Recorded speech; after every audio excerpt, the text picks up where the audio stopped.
It's time for Overtime. Ready for this? In the world of sports, it's all about the playmakers in today's headlines, from locals to the pros, with interviews from local standouts and sports all-stars across the country that will have you talking. Now to Giannis.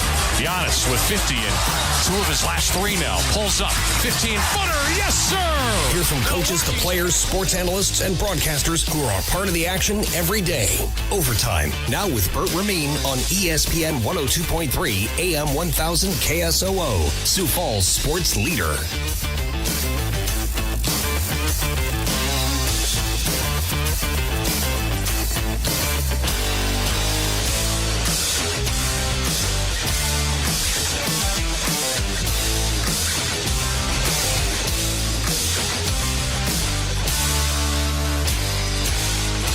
Welcome into the Thursday edition of Overtime. We're getting pretty bad at that, Dustin, milking it up to the final whistle there of the intro. We're talking fantasy football. We're talking sweets and so much more. Why are we talking about sweets? Because I got the best prizes here for Mother's Day. And I know all of you out there probably haven't even thought about Mother's Day, might not know when Mother's Day is.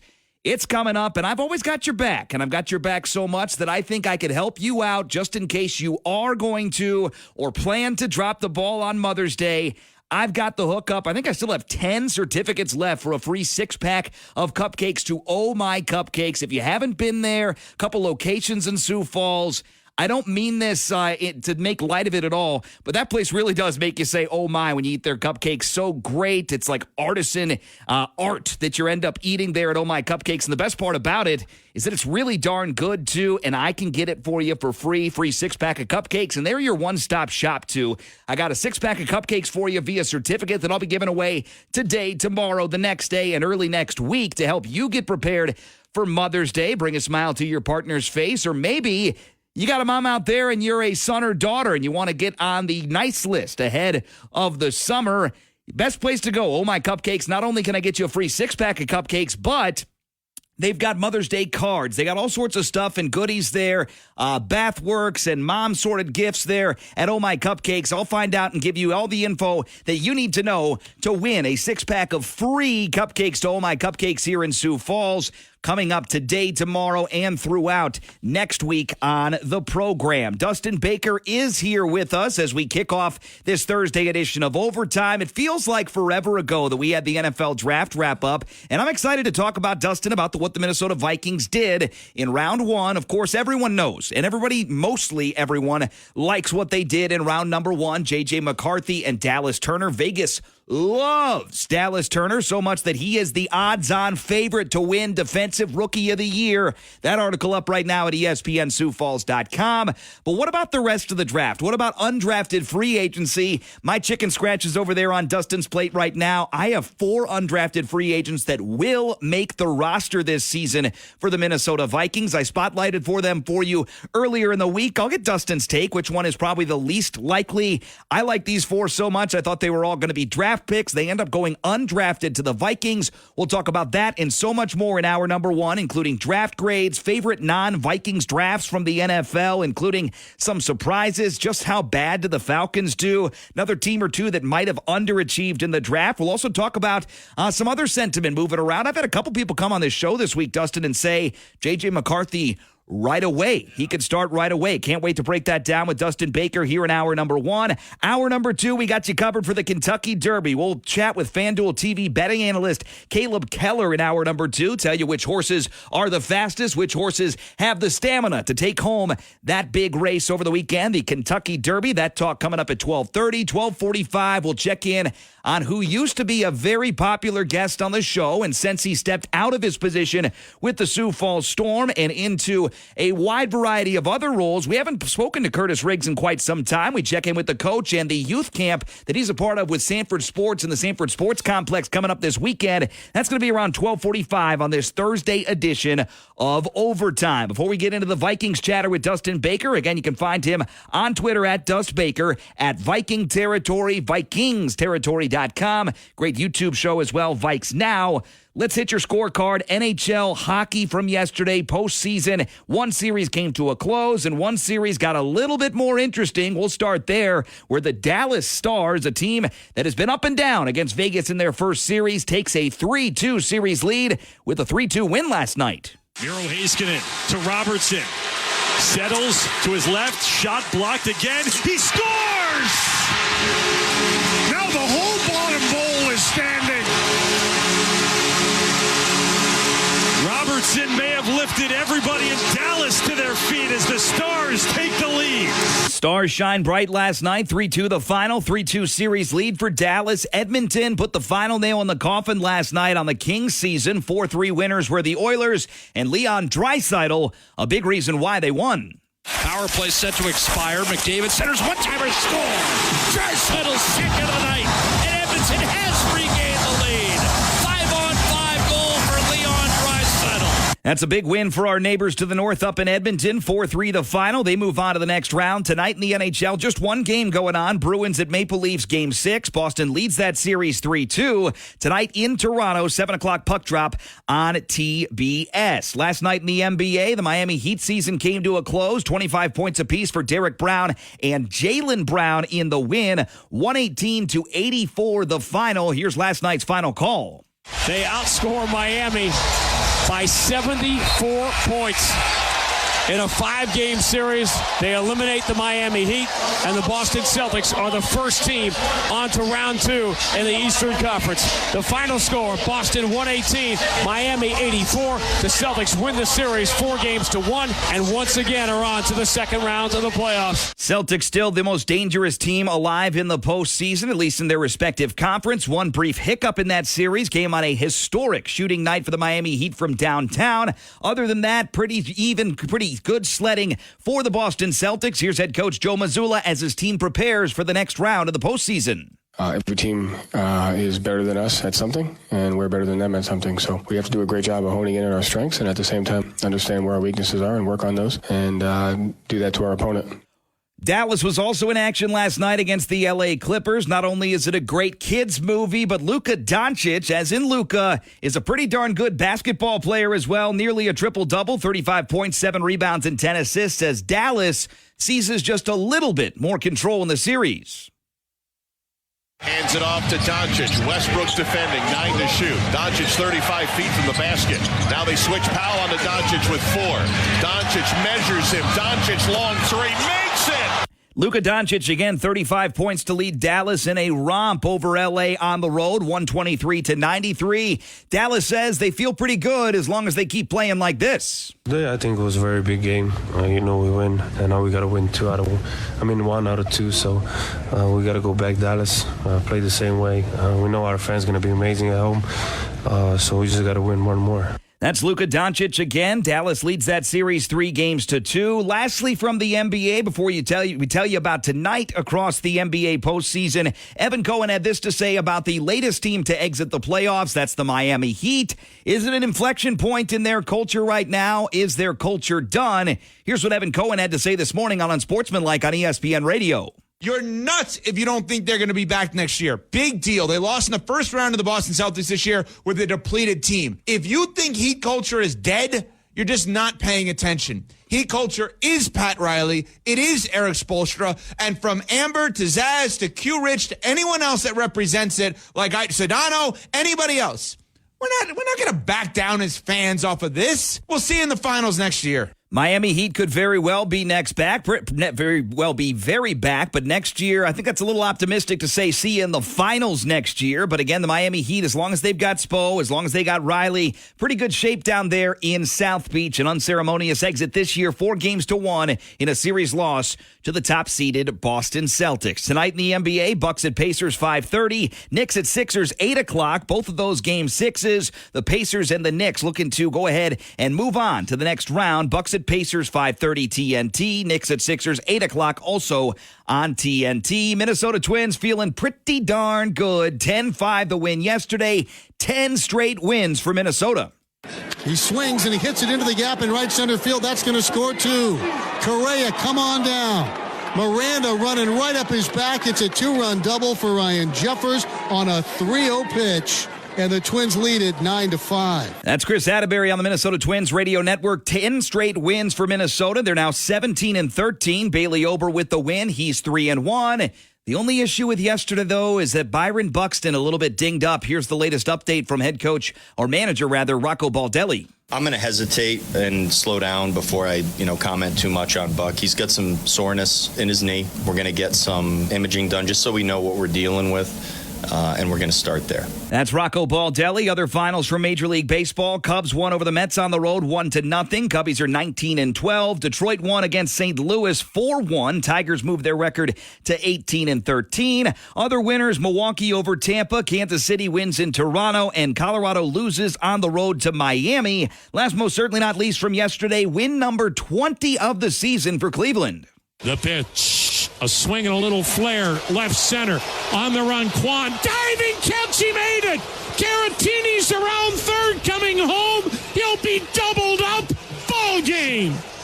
The Guardians get out of Houston tonight. That's the final 3-2. Houston with the losing side of that one. Cleveland's new record 20-10, still tops in the AL Central. Today and tonight in Major League Baseball, if you're looking to take a day off from Major League Baseball coverage, today's the day. Just 3 area games going on. Rockies at Marlins gets going right now, 11:10 the official start time, ESPN+.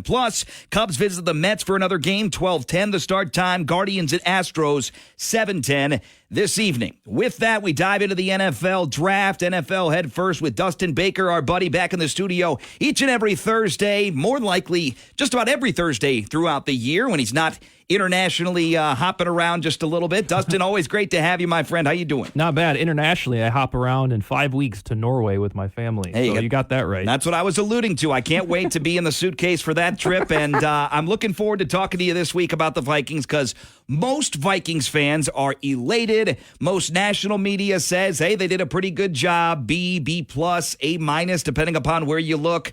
What is your official Vikings draft grade from your perspective this year? Well, my caveat is I hate draft grades because I'd rather assign them 3 years from now when they're judicious. But if I'm forced to do it, I would say an A-, and the minus comes for the price tag on Dallas Turner. Sure. In the end, he cost 2 second-rounders, a third-rounder, a fourth-rounder, and a fifth-rounder. And if it were me on draft night, let me preface this with saying I have no beef with Dallas Turner on the Vikings. I love that he's there. If I would have been drafting that night, I probably would have just hung tight, maybe even traded back and got Chop Robinson or Johnny Newton if I was the general manager. But I don't have any qualms with Dallas Turner. So that's what separates it from being a solid A, because they got their quarterback of the future, is that they gave up a miniature king's ransom for an edge rusher, which is okay, but the drafts next year is going to be really quiet for the Vikings. I'm going to throw something back for you real quick because I've been an NFL draft fan for as long as I remember. You remember MySpace, don't you? Oh, gosh, yeah. So on MySpace, following the NFL draft, when I was probably in 7th, 8th, 9th grade, I used to embed all of the Packers draft pick videos, highlight videos on my MySpace page. So it was boom, boom, boom, boom, boom. Highlights of the Packers guys in college. I don't have that much time anymore, but do you dive in a little bit to the McCarthy tape, the Dallas Turner tape, or the Kyrie Jackson tape? Have you done any of that in the last week to kind of familiarize yourself, not just with the personalities, which we've been able to kind of get some info about, but the actual player? And if so, who have you dove into the most following the draft? Well, before the draft, I had already dove into J.J. McCarthy because it was a coin flip whether or not Drake May or J.J. McCarthy was the next quarterback of the Vikings. So I was well-versed on him from January until current. And then Dallas Turner was the guy I wanted the Vikings to get with pick 11 if Kirk Cousins was going to be re-signed for 3 years or so. I didn't think Cousins would be back, and he was not. But I looked into Turner a little bit, in February. And then, this week I turned it on again, and then I hadn't done anything on Kyrie Jackson, and I wanted to see why, because he's really cocky about how he's going to be the best cornerback in the draft, which you want from that position, but I wanted to figure out what the deal was. And the scouting reports that you'll find from the Draft Network and whatnot, they do check out. He is ultra-aggressive, and perhaps why he fell to round 4 is he's prone to penalties. So, that will be a ride if that translates to the NFL. But most impressed by, I guess, the continued fruition of what I understood about Dallas Turner, because, as we talked about last Friday, he was supposed to go to the Falcons before they got weird. He was supposed to be the best defensive player in the draft, or at least the first one taken. on draft night. So continually impressed with McCarthy, although Drake May was my guy. Elated that Turner somehow fell to the Vikings. And then, Kyrie Jackson. They have a lot of defensive backs. Let's see how he emerges. And it won't take much, to be honest with you, because you can be critical of Kwesi and what he's done in the 2022 draft, 2023 draft at defensive back, because a lot of those guys have not worked out as of yet. And there's a big, long list. And I saw you posted on Twitter, big, long list of, 15 to 18 corners and safeties that are going to be into, 9, 10, 11 roster spots. There's going to be a lot of cuts coming up. So Kyrie Jackson can easily find a role in the Vikings defense. We're going to talk about Minnesota's needs post-draft. They kind of avoided a few positions that most people would say they were needs, running back, safety. But I got to ask you this, because I break down the Vikings all the time. I say some nice things. I say some mean things. What did you think of what the Packers did? I need your honest opinion there. Not flashy, obviously, but were there a couple picks for the Packers that you really loved? I have come to trust in a cynical way that even if the Packers pick doesn't blow your socks off, whether it's night number one or even on Friday and Saturday, that they probably know what they're doing. So I trusted them with the first pick. I'll have to review some of the playmakers that they got. Yeah, they didn't really draft a whole lot of flashy. The one guy who is, man, this guy's a playmaker is Marshawn Lloyd, the running back from USC. And the more I watch that kid, 7 yards per carry last year, 17 yards per catch. I love him. Yeah, so when I had Thor Nystrom, who I think comes on this show from time to time, yes, he does. He was on Vikes Now. That was the guy I said, hey, let's say the Vikings get another running back and want to start a plan for after Aaron Jones. That was the first name he said in that range of round 3, 4, or 5. And then, of course, now he goes to the Packers. So I think I do like this pick. And from a fantasy football perspective, it's pretty tantalizing as well, because the Packers do enjoy using that type of tandem. And then running backs always get hurt.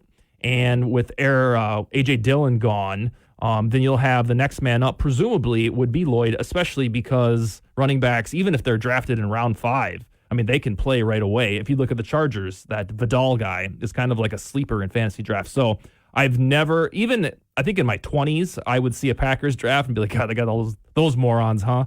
But they never translate into that moron sentiment that I had. They know what they're doing. And yes, I especially like the Lloyd pick, because he should get some playing time. What is Josh Jacobs, about 26? Yeah, very young. Yeah, so by the time he's ready to exit stage left, Lloyd should be ready to take the RB1 mantle. So you got Josh Jacobs, you got Lloyd, and by the way, A.J. Dillon is back on a one-year, extraordinarily team-friendly deal, and the interesting part about it is if he doesn't make the team, the Packers only owe him like $250,000. So it's interesting to think that Lloyd and Emmanuel Wilson can be the three. Dillon is on the team right now, plans to be on the team this fall and throughout the season, but he might not make the team depending upon the emergence of Lloyd, what Emmanuel Wilson is, according to the eyes of the coaching staff and everyone else. But A.J. Dillon presumably will be with the team this year. 1-year deal, very team-friendly, and kind of a loophole contract situation that's only been used a couple times in NFL history. We're going to talk about the Minnesota Vikings' big needs coming up next. And because they filled out the quarterback and the pass rusher, that's pretty darn great. But what about safety? What about running back? What about other positions on the Minnesota Vikings roster? That is what is coming up next with Dustin Baker of VikingsTerritory.com. Again, all sorts of draft recaps, everything you need to know about McCarthy and Dallas Turner, Kyrie Jackson, and everyone the Vikings drafted. And also, I'm calling it now, I'm going to say 3, but I've got 4 undrafted free agents that I really, really like this year for the Minnesota Vikings. We'll introduce you to them, and maybe Dustin has one that I don't have highlighted that he thinks could make the team as well. We'll talk about that coming up next as the Thursday edition of Overtime rolls along right here on ESPN Sioux Falls.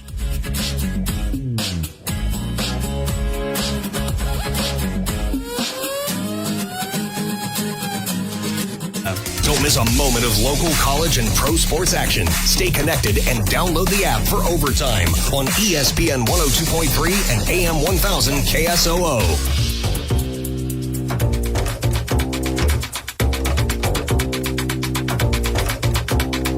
Moving right along, it's hour number 1 on a Thursday. Thanks for tuning us in as always right here on ESPN 102.3 AM 1000 KSOO. How you feeling about the Minnesota Vikings draft? Dustin Baker of Vikings Territory says A-.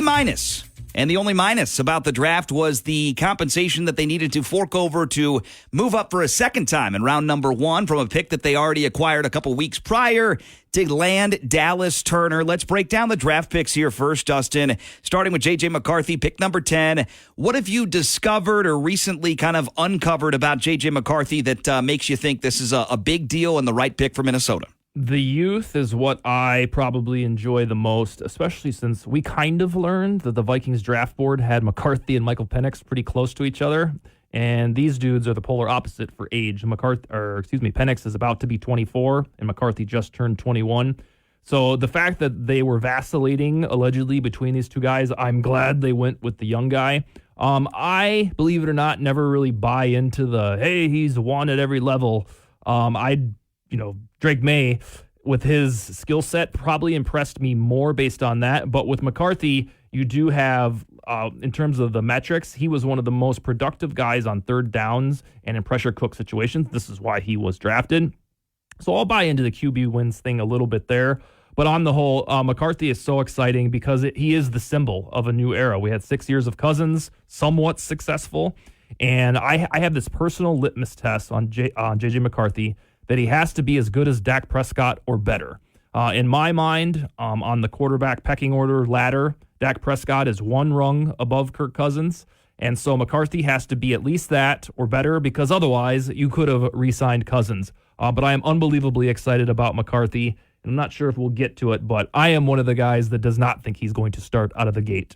And it's interesting, too, because they do have options, which is always good. It's not an option like their second or third quarterback or the guy that's super young like Jaron Hall. Their option is Sam Darnold, which is not a long-term starter in my eyes, but certainly a guy that can come in and keep you alive and afloat for some time. When it comes to those two top picks, McCarthy and Turner, have you bought a jersey for either of them yet? No, I started to scout out the McCarthys, though. We learned that he'll wear his number 9. He somehow got that from Tristan Jackson, who is a depth wide receiver on the Vikings roster. Yeah, I'll probably get multiple ones because if you're a Viking fan, you know that you only get one crack at this per decade at drafting the quarterback before you sign a veteran like Kirk, or the guy just fizzles out like Bridgewater and his knee injury a decade ago.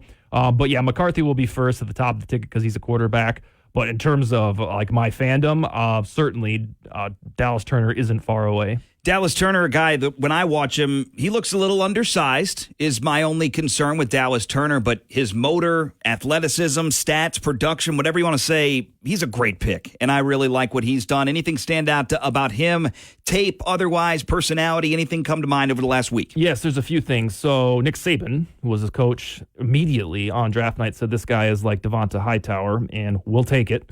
The things that I like about Turner, on a surface level are he's young as well. He just turned 21. So the Vikings embraced youth in round 1 of the draft. He actually is a decent run stopper, and you always have to watch the tape on these edge rushers because some of them are one-trick ponies, like Yannick Ngakoue of Vikings lore.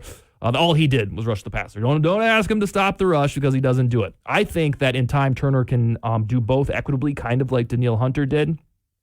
And then it's my opinion that normally guys from Alabama that are coveted, they don't usually flame out. So I like that the Vikings got somewhat of a sure thing. And the coolest part about this is once we got embroiled in thinking, they're going to trade up for a quarterback no matter what, we didn't think that they would get a secondary player in the first round, and let alone an edge rusher. So we went from, oh my goodness, what are we going to do with Danielle Hunter leaving? Well, we'll sign Andrew Van Ginkel. We'll get Jonathan Greenard. And by the way, we'll get a would-be foundational cornerstone of the defense in Dallas Turner. So for the first time in a long while, the Vikings are really deep at edge rusher, and that's one of the best positions that you can be deep at. And it's very well said there. I agree. You can't have too many edge rushers. They got Van Ginkel, Jonathan Greenard, all sorts of players there. Dallas Turner into the fold, and that could be a starter and an impact player from day one. In fact, it wouldn't surprise me if he's a starter on day one. Kyrie Jackson is a guy in round 4. It's not often you find plug-and-play starters. He could be that guy. He's 6'3", very physical corner. You mentioned the over-aggressiveness just a bit, but I really like his opportunity. And when it comes to the cornerback position, not defensive back, but just corner, what do you think about his ability to get into a starting role? Because you got Blackman from last year who's in that mix. You got a couple other guys, including Andrew Booth. Where do you stand on Kyrie Jackson and the opportunity to maybe get a starter in round 4? Well, probably not right away because the Vikings now have 6 decent, possibly startable cornerbacks. There will be some really contemplative cuts when we get to August because somebody like a Caleb Evans or Andrew Booth isn't going to make it. I don't think Kyrie Jackson will be on the outside looking in. I do like his trajectory to eventually start. Byron Murphy, Mekhi Blackman, and Shaquille Griffin will probably get the nod, in week 1. But the thing that happened to the Vikings twice last year against the Broncos and Cortland Sutton and T. Higgins against the Bengals is their receivers just got housed. Like somebody went up and got the ball like Randy Moss, and that's because the Vikings cornerbacks at a max height were like 6 foot or 6'1". Well, the two guys they got last week in Kyrie Jackson 6'3" and McLaughlin, who's 6'2" or 6'3", I think they realized we need a couple guys who can play press man and a couple of guys who are tall so that we don't have T. Higgins doing, grabbing the ball and then doing the stretch over the pylon. So I like that they embrace some height, some feistiness in Jackson. And if Brian Flores' defense is going to work at its most pristine level, there has to be some man coverage at time. Last year, they got away with playing like this blitz-heavy zone coverage scheme, which is really unusual. I think we'll see a return to more normative Flores behavior where these guys are asked to play some man. 7 total picks for the Vikings in last week's NFL draft. Round 6 had Walter Rouse, the tackle from Oklahoma, kicker Will Reichard from Alabama. Round 7, Michael Juergens from Wake Forest, and defensive lineman Levi Drake Rodriguez from Texas A&M Commerce. Pick one of those 4. Tell me why you like them in these last 2 rounds from this last week. I'm going to give you 2. Rouse, his PFF, albeit in college, is wonderful. Like one of the best offensive tackles in college. So I haven't been able to figure out yet why he's such a late rounder. I'm sure there's something, and I'll get to it. But I'm not supposed to like when kickers are drafted. That's taboo in an analytics-driven NFL.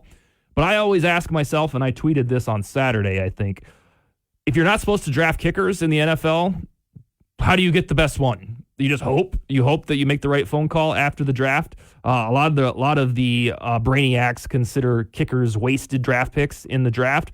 But for a team like the Vikings that for 25, 26 years is notorious for snake bites and pressure cook situations with the kicker, why not try it? They gave up on Daniel Carlson too soon 6 years ago.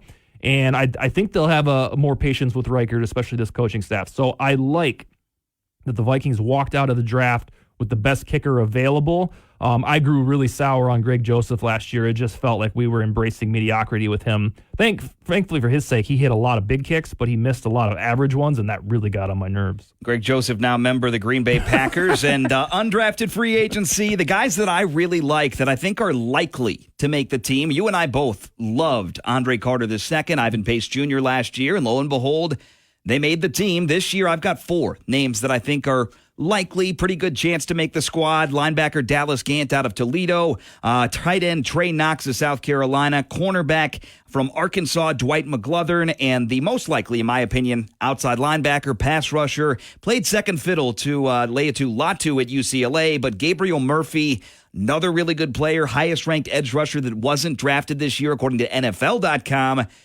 Talk to me about undrafted free agency, and did I miss anybody that you've got your eye on? No, you didn't really miss anybody notable. I'll say about Gabriel Murphy, it's really fascinating and cool if you're a Viking fan.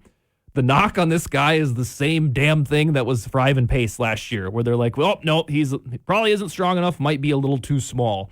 And we saw how that worked last year. There were very few shortcomings for Ivan Pace to ascend to a starter's job.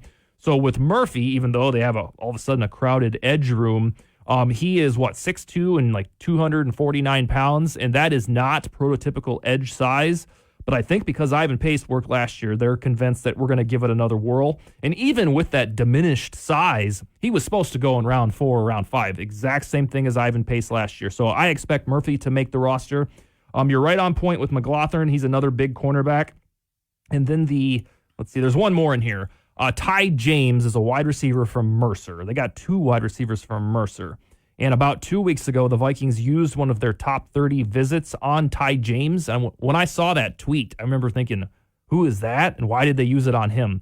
And I've come to believe that the Vikings keep getting away with getting the best UDFAs because they forged that relationship before the draft, more so than other teams. So I don't know that Ty James met with anybody as a top 30 visit. I think the Vikings say, you know what, come to Eagan, chat with us for a day or two, and then we're probably going to end up calling you Saturday night at 5 p.m., and we want you to pick up the phone. We want you to sign with us. in the last 3 drafts, Luigi Villain, Ivan Pace, and now Gabriel Murphy, the Vikings are doing something that other teams are not because they keep getting the top UDFA. So Ty James, I do like. He was really productive at a small school, and I think we're going to talk about soon some roster needs. There is a path for somebody in this large Vikings wide receiver room to emerge to WR3. It's an interesting thought, and I'll tell you this, too. The Packers have always played the undrafted free agency game better than most teams. Maybe not the best out there, but I'll tell you this. We talked about those facility and team rankings that come out in the offseason. The Vikings rank this in nutrition and this in family support, and here's this and here's that.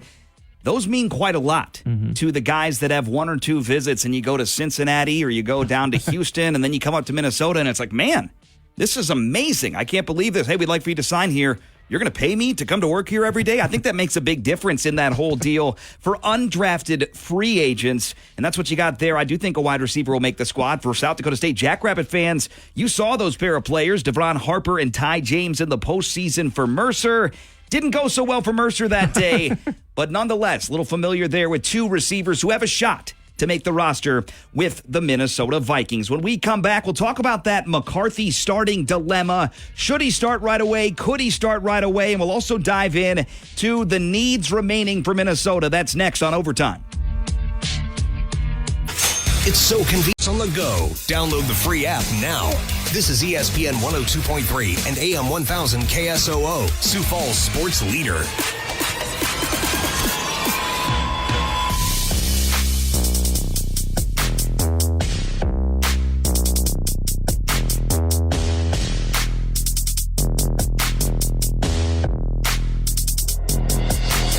Right back with you. It is the Thursday edition of Overtime. If you're familiar with the show, you know that it means hour number 1 is dedicated to the Minnesota Vikings. Joined now by Dustin Baker once again. Always a blast to have my favorite Vikings fan in-house each and every Thursday morning. Let's talk a little bit about maybe a little bit of a bugaboo post-draft for the Vikings in undrafted free agency, where it looks like they got a list of about 15, 18 individuals. They drafted 7.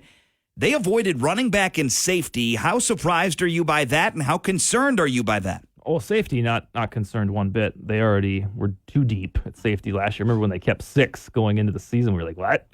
Usually the Vikings keep 3 or so. So safety is fine and dandy. In fact, when we get to summer, we're going to have to figure out if they're going to cut Jay Ward or Lewis Seen because they have too many. So safety is not surprised. WR3 is surprising. So it's not for a lack of quantity. The Vikings have 14 wide receivers on the roster at this moment.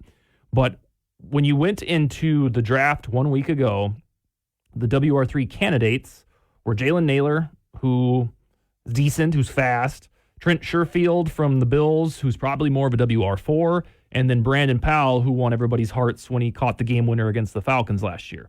To me, who studies the team profusely, that was like, well, that should probably be a WR4 debate. They're going to get somebody in the draft.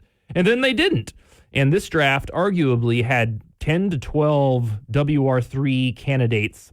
The reason there's so many is because to be a WR3, it really isn't that difficult. All you got to do is get 600 receiving yards and about 6 touchdowns, and boom, you're a WR3. But the Vikings didn't do any of that during the draft and, passed on Javon Baker, passed on Jamari Thrash like multiple times. So that leads me to believe that they are really high on Powell or Sherfield. Or on the other hand, if you needed to fill a spot on the roster in free agency, the easiest one to do it of them all is WR3 because Tyler Boyd, Hunter Renfrow, DJ Chark, OBJ, Michael Thomas, yep. Chase Claypool, they could go out after breakfast someday and say, you know what, we're going to go fling $2-3 million at one of these guys. So it's easily fixable at WR3. It's just odd that they didn't take a flyer on anybody in that position in the draft, but that might be because the draft capital was so limited. And as far as big needs remaining go, let's talk running back, and then I want to talk about guard, because a lot of people concerned about Dalton Reisner, who by all accounts is an amazing person, amazing teammate, pretty good football player. He's not back yet. When it comes to running back and guard, how do those move the needle for you in terms of things that you'd like to have addressed? Because if you talk about the Vikings, and I'll say this because I'm a Vikings critic, I don't like this team. Everybody talks about this is the greatest landing spot, so great. The defense is okay, it's probably on its way up. The offensive line, pretty darn good. But when you talk about depth on this team, they've got 2 good receivers, 1 great receiver. I think Justin Jefferson, the world of him. Addison could have a sophomore slump. You don't know. He had a very nice rookie year. Behind them, who knows? And then it's Aaron Jones. Madison's out of town. Chandler's back, and then Cam Akers out of town. It doesn't feel particularly deep at those skill positions. What say you to that critique? And running back and guard come to mind for me as two other spots of weakness. Yeah, you asked me about running back, and I completely ducked you there. My bad. You're good. There are 5 of them on the roster, which is more than enough. So Aaron Jones, Ty Chandler, Kanae Nwangwu, Dwayne McBride, and Myles Gaskin, who's a practice squad guy. So by sheer numbers, they don't need any more. But just like my little speech a second ago about wide receiver, I hope that they would have got one to plan for the future after Aaron Jones, because we have to operate under the pretense that it's a 1-year deal for Jones. He might show up and be not quite as much. That's what happens to running backs when they get near 30.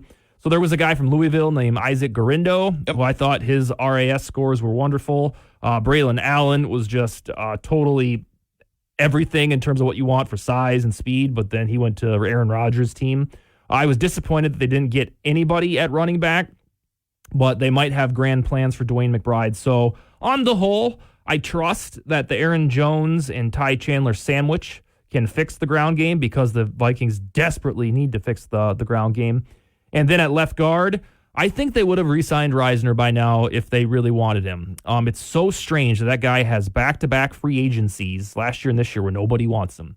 For the Vikings' sake, I think it's because he doesn't really run block, and we're so used to Vikings fans, the guard, if he's good at all, he's good at run blocking.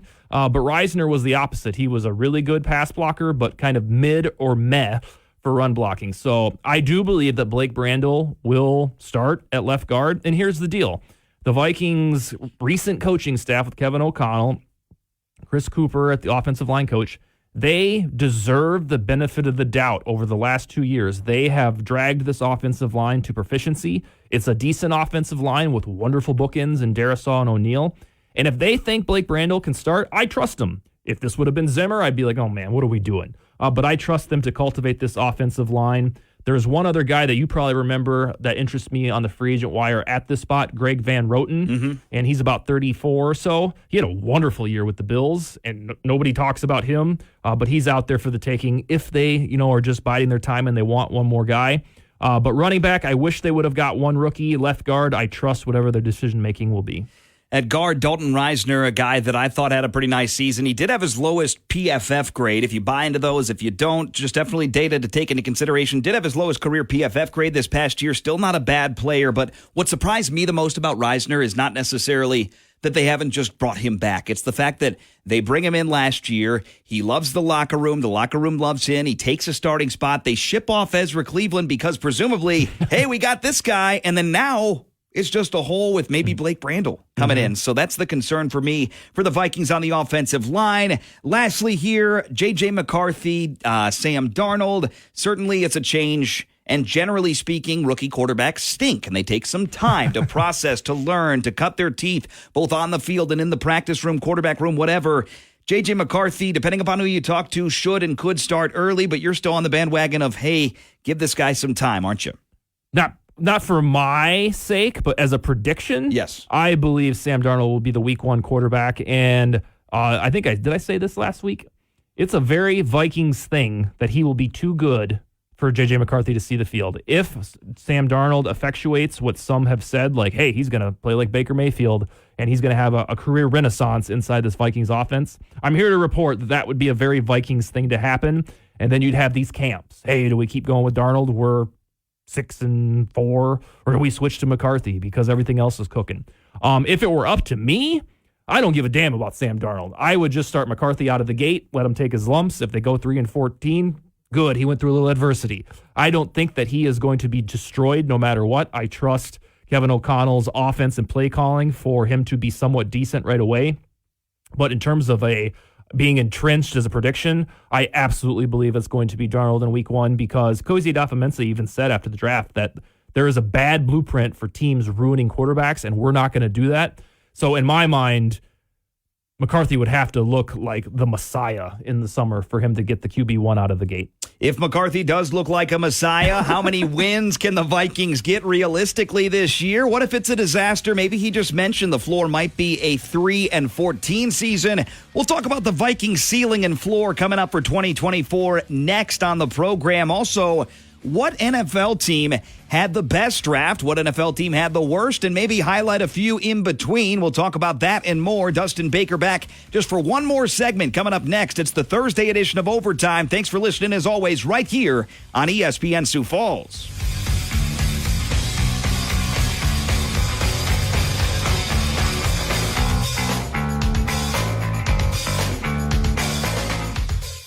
College hoops and NBA basketball, the NFL and Major League Baseball. It's all here on ESPN 102.3 and AM 1000 KSOO, Sioux Falls sports leader.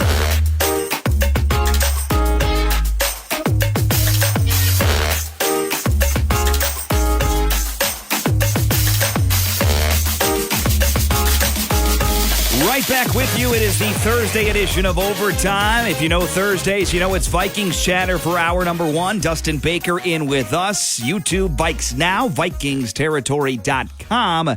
Minnesota Vikings, by many accounts, had a pretty nice draft. You can find them in the top 16, top 15, top 10, depending upon where you look, with draft grades this year. J.J. McCarthy, Dallas Turner, Kyrie Jackson, and a few others, including a sixth-round kicker for the Minnesota Vikings in the 2024 NFL Draft. Best drafts, worst drafts. I got to start with the worst draft.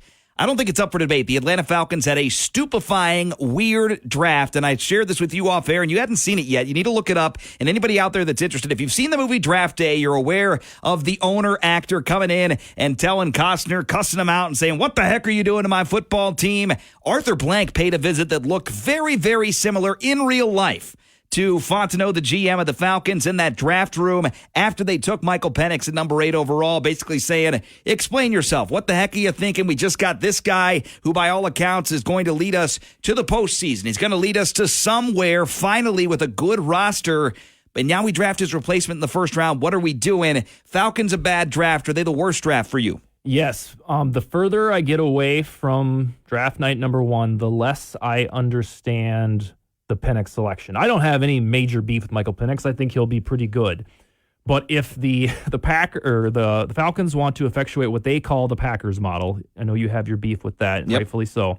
If they truly wanted to do that, they should have ruined everything for the Vikings and drafted J.J. McCarthy, because there is a 3-year gap of age between McCarthy and Penix. So if you have Kirk for 4 years, $180 million, you want to do your version of the Packers model, get the young quarterback who, when he takes over, he's about 23 or 24. You're staring at this Penix thing in the face. He's going to be 27 or 28 by the time he's ready to take over. So if they really wanted to do this and steal the blueprint from Green Bay, at least be smart about it. And then they also reached for a defensive tackle on day number 2 when, if they really wanted him, they could have traded back like they could have done with Penix. I don't have a problem with giving Kirk Cousins a little competition, but he is really the last quarterback in the league that you want to have somebody sit behind, because he's kind of on the spectrum of quarterbacks would be considered insecure. It used to drive me nuts when he would say in press conferences, well, you're always one interception away from being benched. It's like, shut up. You're the QB1 of the Vikings and you're getting paid $40 million per year. You're not going to get benched. And so out of all quarterbacks to have a youngster nipping at their heels, Cousins would probably be the most emotionally affected by it. And I'll tell you this, too. I thought about this after the selection was made. Kirk Cousins may not have had a whole lot of chatter, and you can confirm this or not. When he was the Vikings quarterback, depending upon the year, the circumstances, and their performance, was there a lot of chatter mid-game or even post-game of, hey, maybe we should kick the tires on this guy? I don't think the Vikings ever had this guy on the roster when Kirk was there. And even last year, they got Dobbs after Kirk went down, so who knows? But now that there's Penix there, if Penix looks great in the preseason this year or great in the preseason next year, and the Falcons are 6-6 or 4-2 or 2-4 to start out the season, maybe, just maybe, with Penix there now, this could get ugly real fast down at Atlanta. Yeah, with Cousins, it was notoriously the opposite. They always had to get Sean Mannion, who was zero threat to anybody's job, and we just thought that was kind of to placate Kirk. That's the way that he liked it. For a moment, there was Kellen Mond, but Zimmer was really hilariously low on Kellen Mond.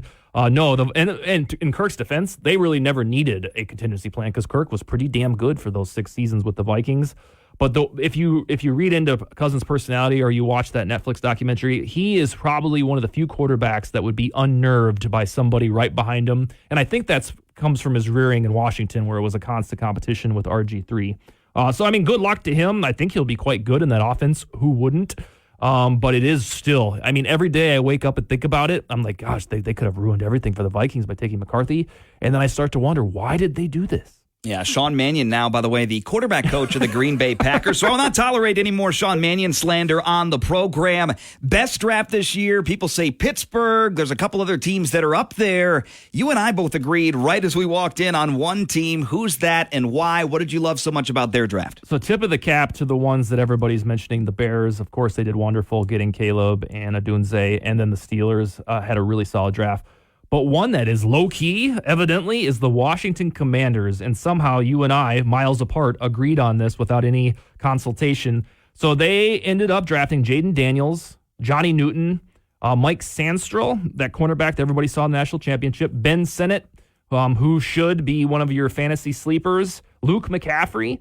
And that was all before the end of round 5 or 6? Before the end of round 3. Is it really? Yeah, okay. They had 1-1, 3 2s, and 2 3s. Okay, so yeah, that's probably why it was so good, because they planned it this way and they had the capital.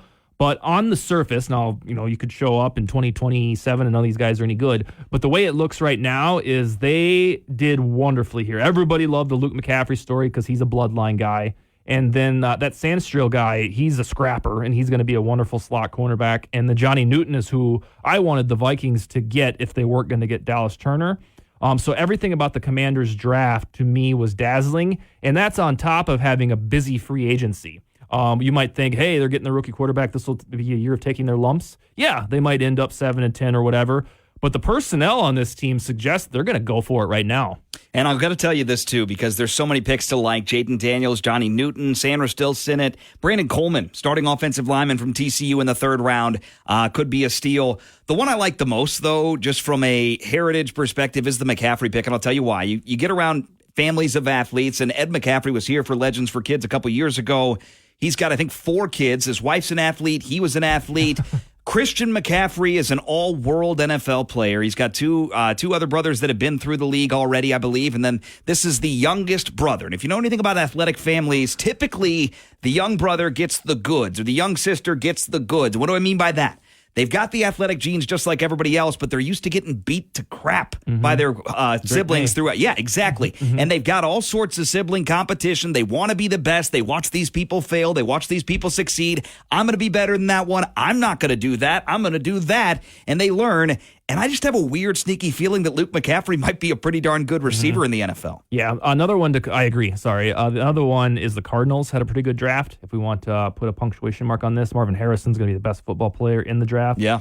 They got Darius Robinson, Max Melton from Rutgers. Yep. And then Trey Benson, who should be an RB1 midseason or next year. They got the Sioux Falls tight end, which I'm sure you've talked about. And then Isaiah Adams from Illinois can be a somewhat soon startable guard. So look out for the Cardinals. They already got the quarterback spot figured out, and they did exactly what they wanted to, was get deep in this draft. And I don't think they're too far away from being relevant again. Lastly on teams, a team that did pretty darn badly by most measures, not because of who they took, but who they avoided in the NFL draft. The Dallas Cowboys took a linebacker 1 pick ahead of Marshawn Lloyd, the running back who went to the Packers. They avoided the running back position like water and oil in the NFL draft. And right now it's Ezekiel Elliott, Rico Dowdle, and a couple other guys on that roster. Dallas scored really low for me in the draft. Any other team come to mind that did poorly? I don't like Bo Nix. I was paranoid he was going to become a Viking if everything struck out. But I don't think Nix will be awful with Sean Payton. If Sean Payton selected him after trying to monkey with the Vikings pick, I think that he can cook in the Broncos offense.